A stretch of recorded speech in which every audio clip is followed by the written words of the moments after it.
The Galactic Council's plan was elegant in its simplicity. The humans had become too troublesome. Their rapid expansion, their refusal to acknowledge established territorial boundaries, their disturbing habit of turning diplomatic negotiations into recruitment drives. Something had to be done. "We'll exile them to Keth Moran," announced Counselor Veltar, his crystalline form pulsing with satisfaction. Class 15 Deathworld. Gravity 3 times galactic standard. Atmospheric toxicity levels that dissolve most organic matter. Predatory flora that actively hunts sentients. Native fauna with acid for blood. The assembled representatives murmured approval.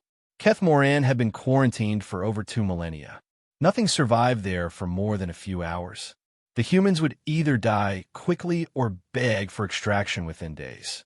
"Inform them it's a colonization opportunity," suggested the Altarian delegate, her gas-filled body rippling with amusement.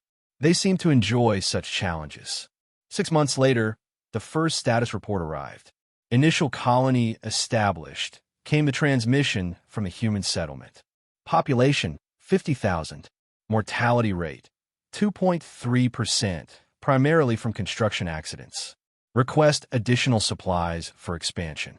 The council chamber fell silent. Veltar's crystalline matrix flickered with confusion. Construction accidents? Not environmental hazards.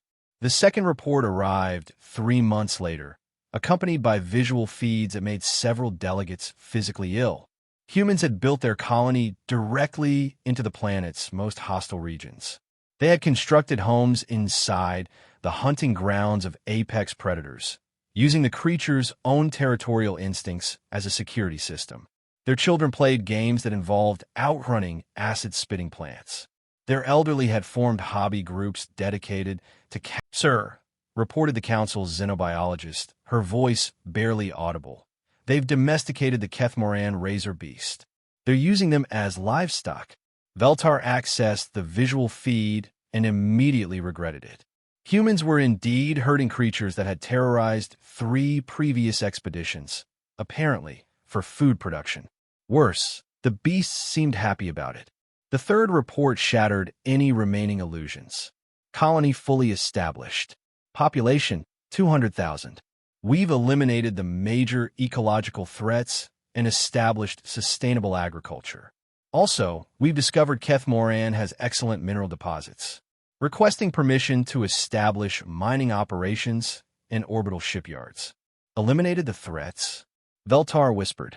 How does one eliminate threats on a Class 15 Deathworld?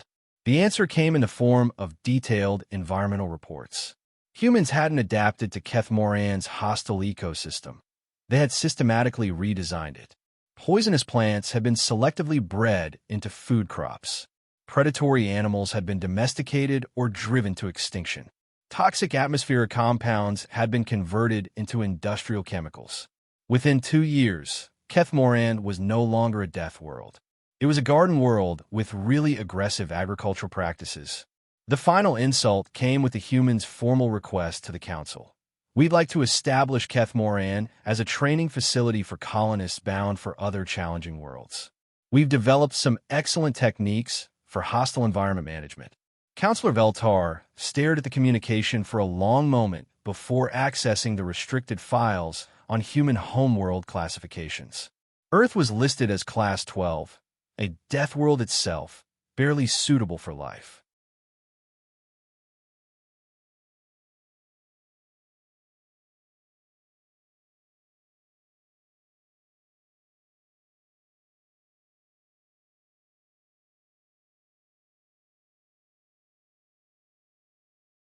The humans hadn't been exiled to a hostile environment. They had been given a vacation home that was only slightly more dangerous than where they came from. As reports flooded in of humans requesting coordinates for other interesting worlds, Veltar realized the Council's mistake. They hadn't punished humanity. They had given them exactly what they wanted.